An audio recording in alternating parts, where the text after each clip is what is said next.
De retour sur le plateau de la tranche info, place maintenant au focus. Et comme je vous l'annonçais avant la coupure pub, je reçois Pierre Albert qui est chargé de communication à l'agence de rencontre L'As de Cœur. Bonsoir. Bonsoir, merci de m'accueillir. C'est nous, on a besoin de tout savoir justement sur cette agence de rencontre. C'est des choses qu'on voit plutôt à la télévision. Tiens, je prenais l'exemple tout à l'heure de Hitch, expert en séduction. Alors comment c'est cadré finalement ces agences de rencontre? Est-ce que c'est un hobby? C'est une activité non déclarée? Est-ce que c'est déclaré? Comment ça se passe? Alors c'est tout à fait officiel. C'est une agence qui respecte des règles établies. Donc on est on est affilié à une organisation professionnelle.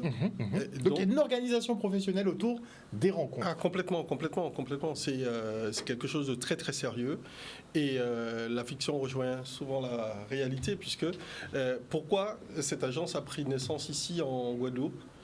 Parce qu'il y a la jeune femme guadeloupéenne derrière ceci qui a fait le constat, parce que ça fait très longtemps qu'elle travaille avec l'humain, puisque en tant que accompagnatrice au niveau du coaching, d'un certain nombre d'outils qu'elle met en place pour que tout un chacun soit bien avec lui-même. Donc elle a fait le constat d'un besoin de plus en plus grand d'être accompagnée. Beaucoup de personnes avaient ce besoin de pouvoir parfois se délester de tout ce qui les freinait, de tout ce qui les empêchait justement d'accéder à ce bonheur à deux. Mais justement, selon toi, qu'est-ce qui est aussi compliqué pour trouver l'amour? C'est qu'on n'a plus le temps, on n'a plus l'envie, ou bien c'est le sentiment amoureux peut-être qui s'éteint? Ce seraient ces réponses-là si le couple s'était déjà formé. Mais en amont, il faut tout simplement savoir qui on est et trouver la bonne personne qui soit compatible. Donc l'agence permet justement à toute personne désirant nous rejoindre, on établit un profil psychologique et à partir de cela, on arrive à définir les besoins de tout un chacun. C'est pour ça que cette partie est essentielle. Le client arrive, nous appelle déjà, et il y a un rendez-vous qui permet de remplir tout un dossier. Et je peux vous dire qu'il y a... Ah, c'est pas questionnaire, c'est un dossier. Ah oui, c'est un dossier. C'est un dossier rempli de questions, mais quand on parle souvent de questionnaire, on a l'impression d'avoir une petite feuille volante et tout cela. Là, il y a vraiment pléthore de questions, parce que c'est sérieux. Et il y a des exigences une fois, parce que avant de vous fixer le rendez-vous, il y aura des questions précises en amont, parce que toutes les candidatures ne sont pas acceptées. D'accord. Toujours par souci. Les cas désespérés, alors, on ne répond pas? Pas forcément, parce que celui qui est heureux avec une personne n'est pas un cas désespéré. Donc, pour nous, il n'est pas un bon client. Donc, il faut être célibataire, alors soit veuf, divorcé, mais il faut être célibataire absolument. D'accord? Parce que... vous ne faites pas le doublon. Non, vous surtout ne devez pas faire de doublon. Si tu as envie de des tricher... relations non, tu vas tricher tout seul dans ton coin, mais nous, on ne va pas t'aider à le faire. Ce n'est pas le but du tout. D'accord. Donc, pour cela, déjà... Mais qu'est-ce qui pourrait faire justement que ma candidature ne soit pas retenue, par exemple? Alors, donc la fidélité, par exemple, déjà avoir un partenaire. Ne pas être célibataire. On ne parle pas d'infidélité, on n'est pas dans le jugement. D'accord. On est dans le statut. Ne pas être célibataire, automatiquement, la porte se ferme. Ça n'est pas possible. Nous, on veut pouvoir former des couples qui vont durer. Donc pour ceci, il faut des personnes qui soient totalement libres pour s'engager justement dans une relation. On entend quoi par totalement libre? Qui a coupé les ponts déjà avec... Tous les ponts. Tous les ponts. Voilà. D'accord. Voilà. Il faut tout faire sauter avant effectivement de se présenter. Sans jeu de mots. Donc il faut savoir ce qu'on veut. Mais c'est important parce que... souvent on est perdu, on ne sait pas défendre. Justement, c'est très bien de dire ça. Souvent on est perdu. Le but c'est de justement, il y a un coaching, il y a un suivi, il y a tout ce qu'il faut. Tous les outils sont mis en place pour que le client arrive à être en harmonie avec lui-même, sache qui il est, ce qu'il veut. Et parce qu'il y a souvent une confusion qui est faite entre désir, besoin, envie. C'est vrai. Donc là, on essaie de placer chaque chose au bon Donc, endroit. vous aidez à la définition justement des Complètement. désirs, des besoins, des envies de la personne. C'est-à-dire qu'on fait comprendre à cette personne qu'est-ce qu'un besoin, qu'est-ce qu'un désir. On respecte ses besoins. On ne va pas définir ses besoins pour elle. On va simplement lui dire que ça va dans cette case-là, ça va dans cette case-là. D'accord. Voilà. Comme ça, elle saura vraiment vers quoi elle veut tendre. C'est juste ça. Donc aider les personnes à mieux se connaître finalement. Tout à fait. Et est-ce que ça permet justement de mieux entrevoir le profil qui nous correspond? Quand on sait qui on est, on est plus enclin à nourrir une confiance en soi. Donc à être vraiment en pleine possession de ses moyens pour, en toute objectivité, progresser. Et donc pouvoir éventuellement avoir une relation, on va dire, saine avec celui qui prétend vous accompagner pendant un bout de chemin. Parce que quand on est sûr de soi, qu'on sait ce qu'on veut, on peut savoir ce qu'on veut, mais pas forcément que ça corresponde à ce dont on a besoin.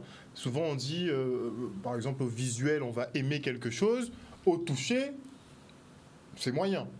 C'est pour ça qu'on définit le tout, les besoins, le machin, et ça nous permet d'être le plus objectif sur les choses. Et à ce moment-là, la personne je vais prendre l'exemple d'une personne qui est persuadée de ne pas être attrayante, et on lui montre que, en sachant qui on est, on connaît ses atouts, donc on peut les mettre en avant. On peut se valoriser. Et c'est important de pouvoir gagner de la confiance en soi. À ce moment-là, on est plus attrayant, on suscite plus l'intérêt des autres, et l'objectif, c'est de plaire, c'est de qu'on le veuille ou pas. C'est important. Le premier contact est généralement visuel. C'est sûr, c'est sûr. Donc, Donc il faut arriver à plaire d'une certaine façon.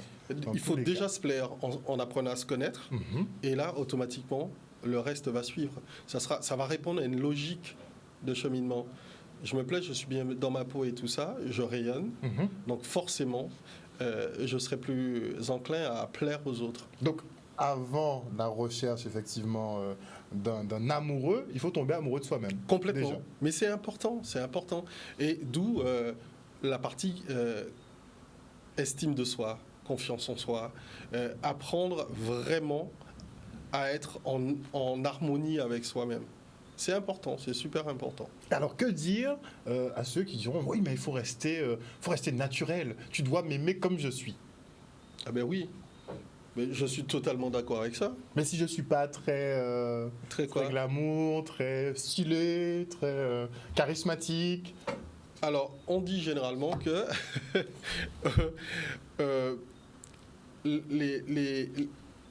les binômes se forment en fonction de centres d'intérêt communs. D'accord? Donc, il y a des gens qui ne sont pas du tout portés sur l'esthétique. Par exemple, on va parler du vestimentaire, qui ne seront pas à la dernière pointe, la dernière collection de tel créateur et tout ça. Et en face, il y aura un monsieur qui sera dans cette même dynamique et qui a juste besoin d'une personne avec une très belle âme. Et ça va fonctionner tout aussi bien. Le tout, c'est de réunir des gens qui ont des centres d'intérêt communs, une vision commune de certaines choses. Et puis, on peut très bien... Un couple est amené à évoluer. On peut très bien rencontrer quelqu'un et progresser avec... Et il y aura une transformation, c'est comme la chrysalide. Mais normalement, on était plutôt sur des schémas comme ça avant, mais c'est vrai que là, on est dans la consommation fast-food, hein, ça va très vite, et on n'est pas forcément... Et on voit que ça ne marche pas. Ben justement, voilà, les relations en général... Revenons à ce qui marche alors. des bonnes recettes. Oui, revenons à ce qui marche. Les fameuses relations fast-food que j'appelle les relations Kleenex, c'est simplement un besoin de ne pas être seul. Là, on ne parle pas de ça, on parle de véritables sentiments, de quelque chose de noble. D'accord? Parce que ne pas Pas être... juste boucher un trou. Non. Ne pas se retrouver seul, Non, là c'est vraiment... c'est pour ça que le mot couple est important. Il est important de trouver la personne avec qui on a envie de vivre un maximum de choses, Mais ça, de créer un équilibre, une harmonie. Mais ça, on voit ça maintenant un peu comme le conte de fées. On se dit qu'il n'y a plus chaussures à son pied maintenant. Et limite, on doit composer avec ce qui est disponible. Parce pour moi, quand on tient un propos comme celui-là, on se mésestime. On n'a pas cette espèce de respect qu'on devrait avoir pour soi-même. Je fais avec.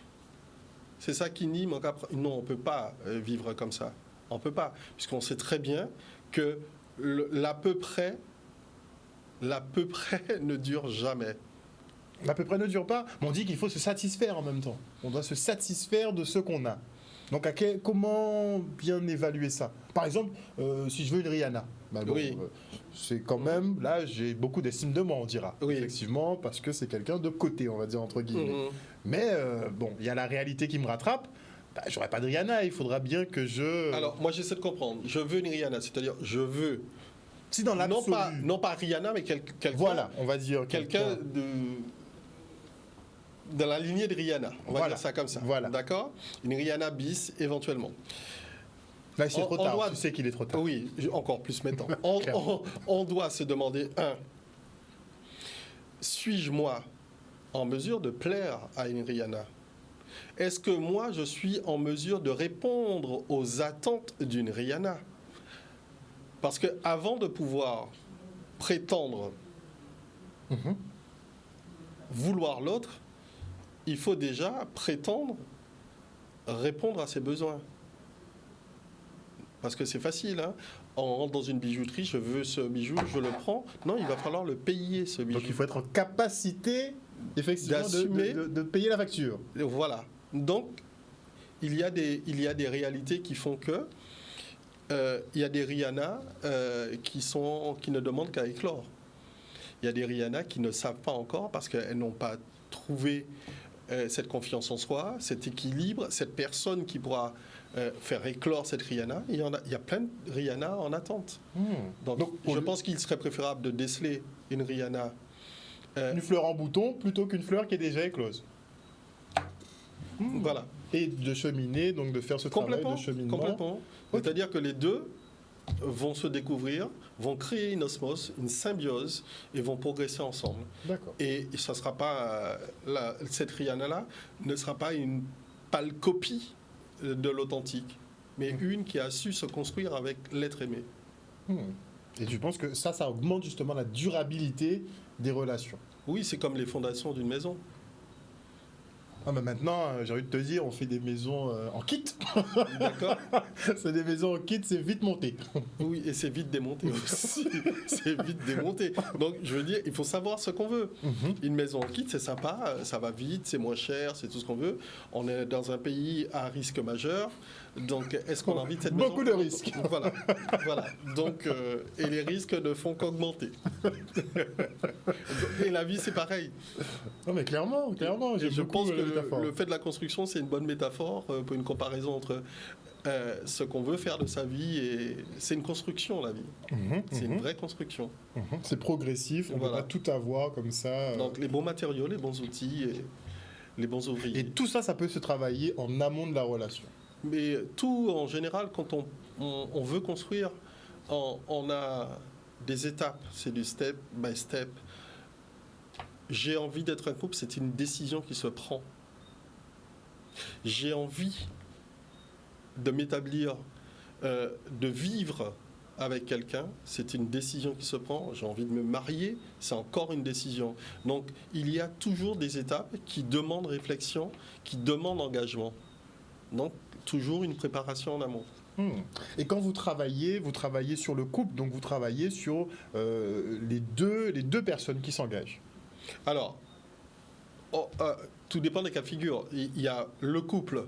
Donc, si on parle de notion de couple, c'est déjà quelque chose d'établi. Donc, pour la rencontre, on en viendra au couple après. D'accord. Pour la rencontre, c'est une personne qui vient nous voir et qui est en attente de pouvoir fonder un couple, de trouver la bonne personne pour cela.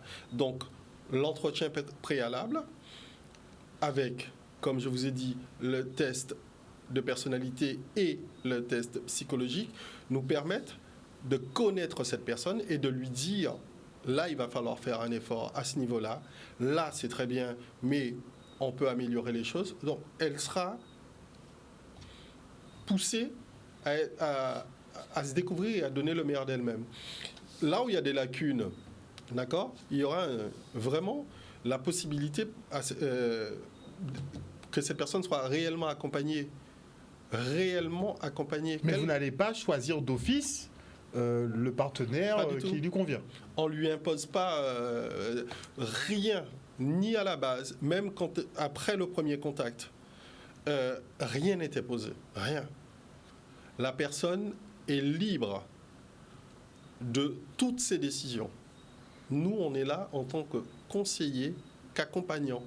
Mais certains voudraient bien, je pense, éviter un peu la partie rencontre et se dire, bon, je voudrais bien bénéficier d'un carnet d'adresses déjà bien garni, un peu comme les sites de rencontres, au final de compte. Et c'est là qu'il faut vraiment faire, parce que le sérieux dont je faisais allusion tout à l'heure, le sérieux de l'entreprise, en tout cas l'as de cœur, est bâti sur une confiance, un sérieux, une honnêteté, un respect de la vie privée.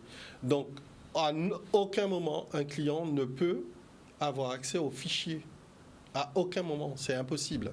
Moi qui vous parle, je n'ai pas accès aux fichiers. D'accord.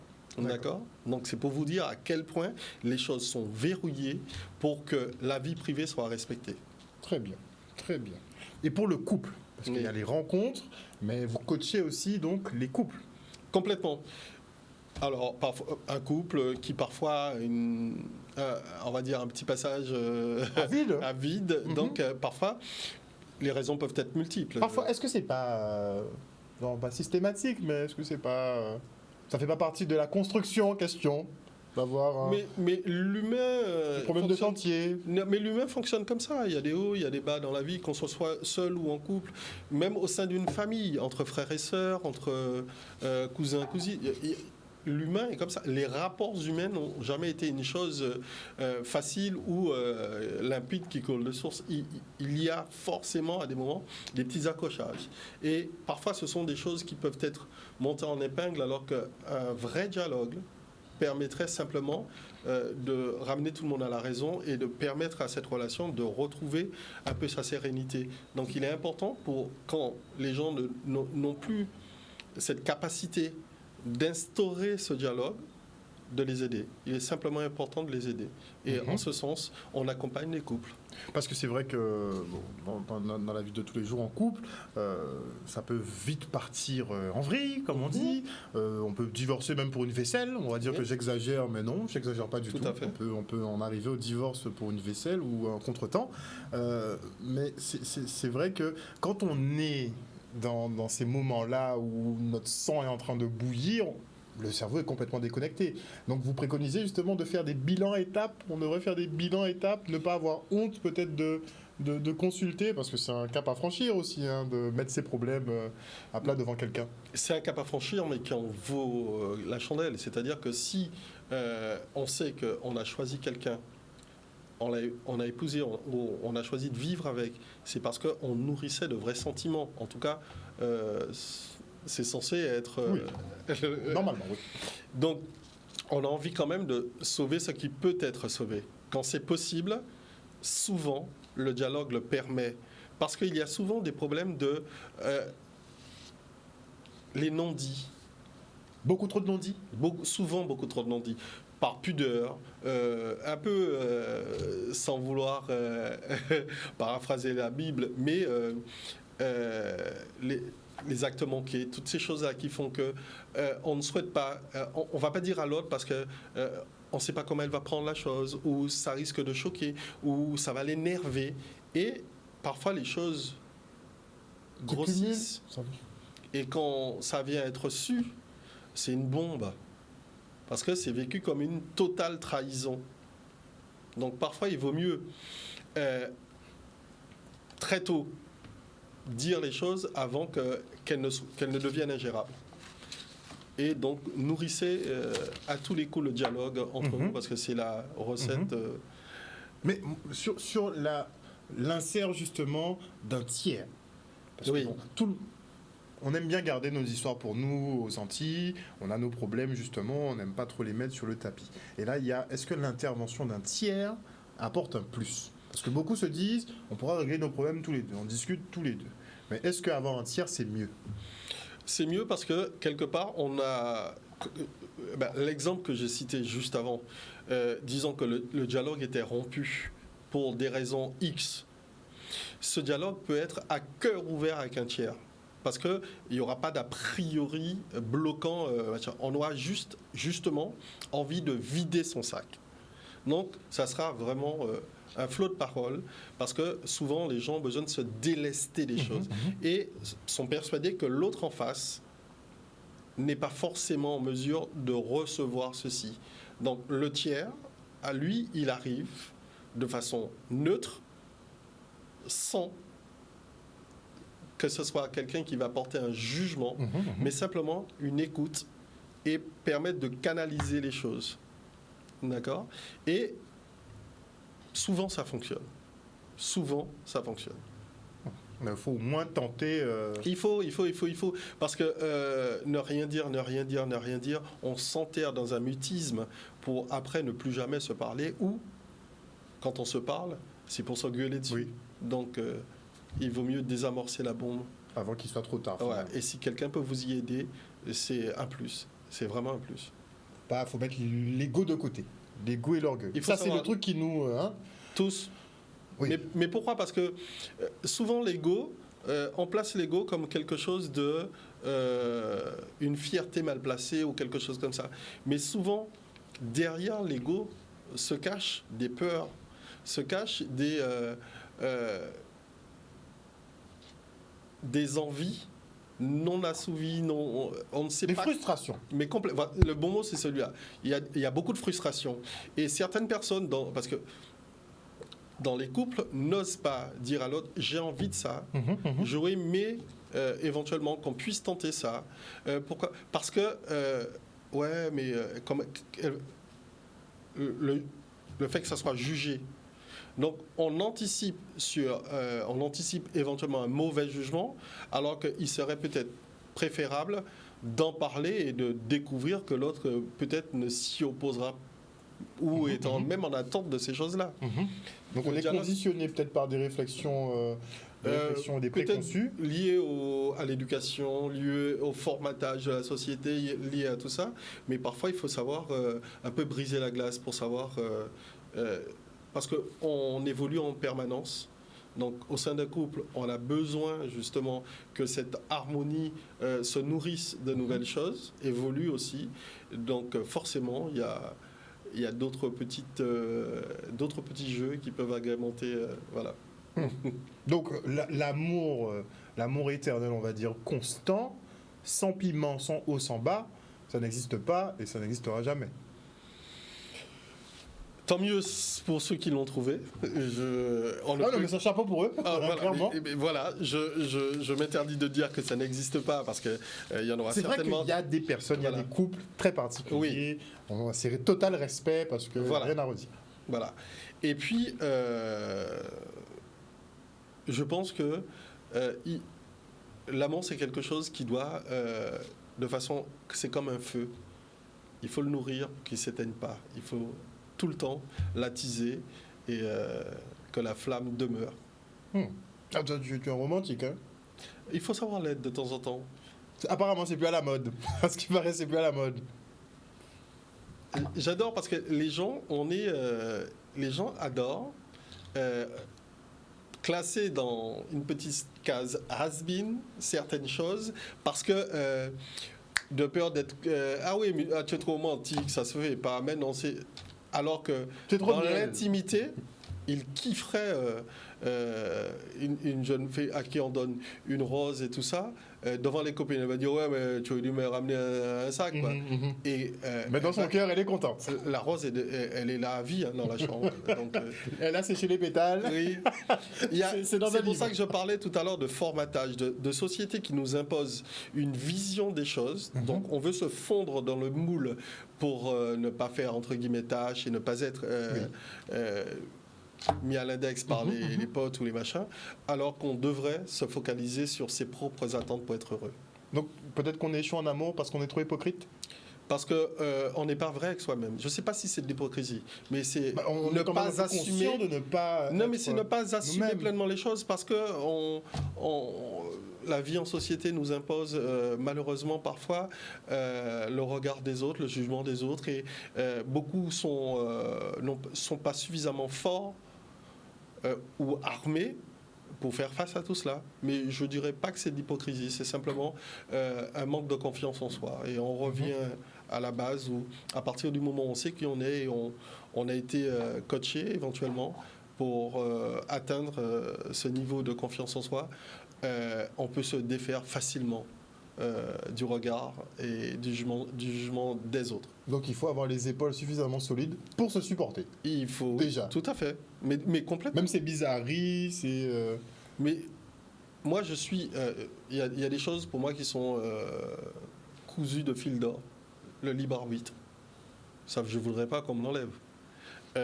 Ma vision de l'avenir, des choses. Je veux dire, il y a des choses qui font que nous, on est des entités. Donc, on a besoin d'être nous-mêmes. D'accord ? Et donc, notre bizarrerie, qui n'est pas bizarre ? Oh, mais il y a des gens qui s'estiment être très normaux, vraiment dans la normalité. Et puis bon, dès qu'on a des comportements un peu particuliers, moi on me dit souvent que je suis bizarre par exemple. Hein. Ah ben, c'est pourquoi je dis. Et moi aussi, on me le dit souvent. On me le dit, mais moi j'entends l'être souvent. J'entends apprécier l'entendre longtemps. Ça voudrait dire que je suis toujours moi-même et en harmonie avec qui je suis. Vrai. Donc, continuez à me trouver bizarre. Ça veut dire que vous m'apprécierez, vous me permettrez de m'apprécier avant tout. Et de toute façon, même s'il y a des profils bizarres, tu peux leur trouver la personne qui correspond, aimera qui sa matche bizarrerie. avec sa bizarrerie. Mais complètement. Mais ce que moi ou X trouvera bizarre, l'autre va craquer devant ça, va dire mais j'adore ça chez lui. Et c'est pour ça que tous les regards sont différents, toutes les approches sont différentes et que il y a forcément, on trouve toujours chaussure à son pied. Donc normalement il y a toutes les pointures disponibles, il y a du choix. Oui. Il y a des marques, il y a tout. Donc, mais il faut connaître ses goûts. Il ne faut pas avoir peur d'aller à sa découverte. Et donc, si on arrive à franchir ce pas-là, alors, finalement, ouais. Il y a des gens, je prends un exemple basique, presque. Il y a des gens qui vont toujours, qui sont persuadés que cette couleur-là, c'est la couleur qui leur va le. Mais vraiment. Je vois. Là, le coach en relooking, de la Zucker par exemple, va dire on va faire une colorimétrie, on va comparer et on va vous montrer que la couleur qui va vous sublimer, c'est celle-là. Et regardez. Et à tous les coups, c'est. Voilà. Donc, parce qu'on ne se connaît pas si bien que ça souvent. Non, il faut qu'on accepte d'écouter l'autre qui, de façon neutre, n'a pas de... parce que dans un couple, on peut très bien conseiller l'autre en lui disant non, je préfère que tu mettes cette robe-là. Parce que justement, on préfère parce que cette elle est plus couleur-là. longue, elle cache un peu plus de choses. Ah non, c'est ça qui te va le mieux. Hein. On a un intérêt personnel à lui. Tandis que le coach qui sera là sera neutre et fera preuve d'une très grande objectivité. C'est ça la différence. C'est développer le maximum du potentiel, pas le restreindre, pas le limiter. Tout à fait. Petite question sur les mariages. Oui. C'est encore à la mode, ça? Totalement. C'est vrai que j'ai vu des photos de mariage en plein Covid. Ça va, Olivier? Félicitations, Olivier. Félicitations justement à notre collègue Olivier qui s'est marié en décembre dernier, en plein Covid. Ça m'a surpris. Donc les gens se marient encore. Alors, il y a eu beaucoup de mariages pendant le Covid parce que il y a des gens qui avaient déjà programmé de se marier, on va dire 2 ans avant. Confinement, reconfinement et des choses comme ça, avec des jauges et des trucs. Donc, il était difficile parce que souvent les mariages antillais sont de gros mariages. Oui. Donc là, ça ne cadrait pas. On ne peut pas éliminer tante Josette, ne pas inviter Joseph et machin. C'est pas possible. Ouais, c'était Donc, compliqué. Je pense que ça a oui. été reporté sans qu'on sache exactement parce qu'il n'y avait aucune maîtrise des choses. S'il y en a une, il n'y en avait pas. Donc, les choses ont été reportées et reportées. Mais au bout d'un moment, on a envie que cette union se fasse. On a envie, là, ça devient un besoin. D'accord. Et des gens ont décidé de franchir le pas en plus petit comité. Mais il fallait absolument souder cette union. C'était important. Et croyez-moi, il y a eu beaucoup de mariages. Voilà. Très bien. Donc, bon, l'amour n'est pas mort. A priori, son cœur bat toujours. Alors, c'est très bien d'entendre cette phrase-là, mais j'ose mettre derrière que l'amour ne s'exprime pas qu'à travers le mariage. On dit que c'est un peu ce serait la finalité. Oui, c'est le petit plus. C'est tant mieux, hein. Ça officialise, ça légitimise aux yeux des autres, surtout. Aux yeux des autres. Mais déjà, tentons de former un couple qui fonctionne. Déjà. Et là, l'amour sera là. Mais est-ce que vous vous occupez des mariages aussi, à l'As de cœur? Alors, si Ou vous est-ce que vous les entraînez? Si vous faites allusion à l'organisation même de la cérémonie et de tout ça, non. D'accord? Nous, on est là pour permettre aux gens d'y accéder. Après, donc s'il y a des interrogations, est-ce qu'on se marie, est-ce qu'on se marie pas? Tu es sûr, tu es pas sûr? On peut éventuellement se tester un petit peu avant pour voir si on peut sauter le pas ou pas. C'est-à-dire, on les emmènera à avoir un dialogue réfléchi, nourri et tout ça, parce qu'on ne prendra jamais la décision pour eux. Jamais. En aucun cas, on va se substituer aux gens. On va leur permettre d'établir un dialogue, d'être à cœur ouvert, d'être en toute confiance, mais jamais on se substituera à eux ou on imposera un avis. Jamais. Il y a un total respect de la personne, de la vie privée, et il est important pour nous de respecter cela. Alors, comment on prend contact justement avec l'As de cœur? Numéro de téléphone. D'accord, donc je vous laisse le temps de prendre stylo, téléphone portable, smartphone, tout ce que vous voulez. 06 90 760 490. 760 490. Bon, on rappelle L'As quand de même qu'il ne suffit pas d'appeler, qu'il y a quand même une petite sélection. Non, on appelle et suite à cet appel-là, d'accord, donc il y aura 2-3 questions qui seront posées en amont, qui seront posées au moment de cet appel téléphonique, d'accord. On va dire qu'il y a une petite présélection. Et l'entretien, le premier rendez-vous permettra de savoir de façon carrée si on poursuit ou pas avec cette personne. Voilà. Un accompagnement de combien de temps à peu près il faudrait pour... Alors, tout dépend, parce qu'il y a... On part du bras cassé. Mais vraiment, on va dire, moi, je suis un bras cassé, vraiment. Non, mais cassé... Timide. Cassé... Non, j'ai de quoi, je suis quand même... non, mais je veux dire, il y a l'équilibre déjà psychologique. Non, quand je dis bras cassé, c'est qu'au niveau relationnel, je ne sais pas y faire. Franchement, je suis un bras cassé, je suis célibataire à 35 ans, j'ai jamais eu de relation auparavant, puisque ma timidité me bloque. Donc, est-ce que j'aurais besoin de 1 an, 2 ans? Alors, pas du tout. Là, il n'y a pas de formule, je veux dire, préétablie. C'est pour ça que je disais que l'humain est pris dans son entièreté, dans son entité. Chaque personne sera accompagnée et en fonction de ses besoins, on établira un programme. Il n'y aura jamais, vous venez, mais il faut rester 3 mois, 4 mois. C'est pas vrai. En tout cas, pas chez nous. Pas chez nous. Et on parlait de timidité tout à l'heure. Tu dis avec beaucoup de plaisir, ma timidité m'a toujours empêché de former un couple. Mais j'ose moi dire, personnellement, que cette timidité-là, tu l'utilises comme une espèce de protection, un garde-fou. Et tu te protèges de ce dont tu désires. Donc il y a un paradoxe. Donc à un moment, il faut savoir jauger, savoir mettre la timidité de côté pour laisser rentrer certaines personnes, d'accord, et prendre le temps de le faire.